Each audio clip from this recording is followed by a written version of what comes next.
শীতের সকাল মাঠ জুড়ে ফুটে আছে কুমড়োর ফুল। দেখতে যেমন সুন্দর, খেতে তেমন সুস্বাদু। এর আগে আমার জানা ছিল না এই ফুল যে খেতে এতটা সুস্বাদু, কারণ এভাবে করে আমার কখনো রান্না করাও হয়নি, খাওয়াও হয়নি। প্রথমবার আমি রেসিপিটি ট্রাই করলাম আর এটার প্রেমে পড়ে গেলাম। আরও বেশ আগেও আমি এই ফুল দেখেছি, কিন্তু কখনো আমি এটা খাইনি। যদি জানতাম এটা এত সুস্বাদু তাহলে কত আগে থেকেই না খেতাম।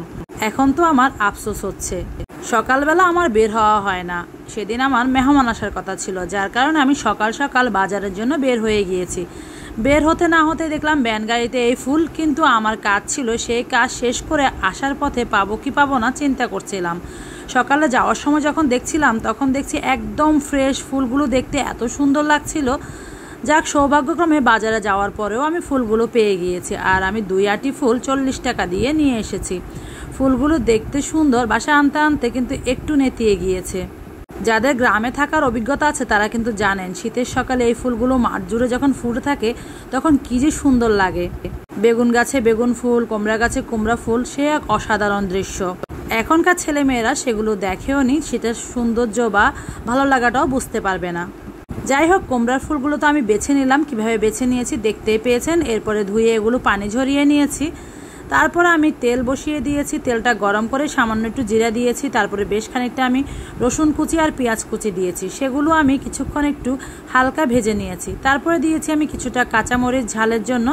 যেহেতু জিনিসটা শাক জাতীয়, তাই আমি এটাতে কাঁচামরিচ দিয়েই রান্না করব।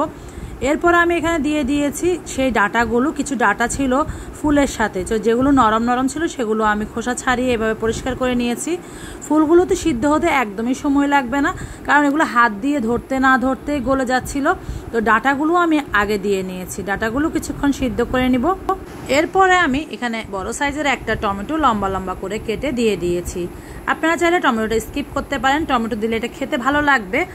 আমি টমেটো দিয়ে একটু ঢাকনা দিয়ে ঢেকে রেখেছিলাম। এরপরে আবারও সব কিছু নেড়ে চেড়ে নিচ্ছি। তেলের মধ্যেই রান্নাটা হবে, আমরা কোনো রকম পানি ব্যবহার করব না। এখন আমি কড়াইয়ের মাঝখানটা একটু ফাঁকা করে নিয়েছি আর দিয়ে দিয়েছি 2টা ডিম। ডিমগুলো চাইলে আপনারা আলাদা করেও ঝুরা করে নিতে পারেন। আমি এই মাঝখানটায় দিয়ে করছি, এতে করে কাজটা সহজ হবে। তারপরে ডিমের উপরে আমি দিয়ে দিয়েছি কিছুটা গোলমরিচ গুঁড়া। ডিমটা যখন কাঁচা থেকে একটু শক্ত হয়ে গিয়েছে তখন আমি নেড়ে চেড়ে সবজির সাথে মিশিয়ে নিচ্ছি। আপনারা চাইলে ডিম ছাড়া চিংড়ি দিয়েও করতে পারেন, তবে আমার কাছে মনে হয়েছে এটা ডিম দিয়ে করলে সবাই খেতে পারবে। যারা চিংড়ি খেতে পারে না তারাও খেতে পারবে। ডিমটা যখন ভাজা ভাজা হয়ে গিয়েছে সে পর্যায়ে আমি ধুয়ে রাখা এই ফুলগুলো উপর থেকে এভাবে দিয়ে দিচ্ছি। ফুলগুলো আমি একটু বড় বড় করে কেটেছি, একদম কুচি করে করার দরকার নেই। এরপরে আমি ঢাকনা দিয়ে ঢেকে দিয়েছি। একদম হাত দিয়ে ছিঁড়ে ছিঁড়ে কিন্তু আমি নিয়েছিলাম, দা বটি ছুরি দিয়ে কিছু দিয়েই কুচি করতে হবে না। উপর থেকে সামান্য একটু মশলা, হলুদের গুঁড়া আর জিরার গুঁড়া ছড়িয়ে দিয়েছি। আর কোনো মশলা আমরা এটাতে ব্যবহার করব না। এখন এটাকে উল্টে পাল্টে নেড়ে চেড়ে ডিমের সাথে আর মশলার সাথে মিশিয়ে নিব। কাজটা একটু আলতো হাতে করব, বেশি জোরে জোরে করতে গেলে দেখা যাবে ফুলগুলো একদম ভর্তা হয়ে গলে যাবে, খেতে ভালো লাগবে না, দেখতেও ভালো লাগবে না।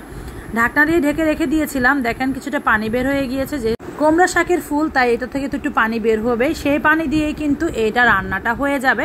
এ পর্যায়ে আমি বেশ খানিকটা ধনিয়া পাতা উপর থেকে ছড়িয়ে দিয়েছি, আবারও মিশিয়ে নিচ্ছি। আপনারা চাইলে এখানে একটু বাড়ানোর জন্য আলুও দিতে পারেন, কিন্তু আমার কাছে মনে হয়েছে আলু না দিয়ে ডিম দিয়ে আর যেভাবে রান্না করছি এভাবে করলেই বেশি মজা হবে। তো সত্যিকার অর্থে এতটা মজা হবে আমি কিন্তু কখনো কল্পনাও করিনি, কারণ এভাবে করে এই জিনিস আমার কখনোই খাওয়া হয়নি। এটা আমরা খেয়েছি, আমার আম্মারা অনেক রকম শাক যখন মিক্স করে রান্না করতেন তখন কিছু ফুলও দিয়ে দিতেন, সেভাবে খেয়েছি। কিন্তু এভাবে ডিম দিয়ে ভাজলে যে এত মজা হবে, বাচ্চারাও কিন্তু খুব মজা করে খেয়েছে। এখন বাজারে গেলেই সকালবেলা আপনি এই ফুলটা পাবেন। অবশ্যই একবার হলেও এই রেসিপিতে এটা ট্রাই করতে ভুলবেন না। খেয়ে অবশ্যই আমাকে রিভিউ দিবেন। এটা এতটা সুস্বাদু। রান্না শেষ, আমি একটা বাটিতে ঢেলে নিলাম।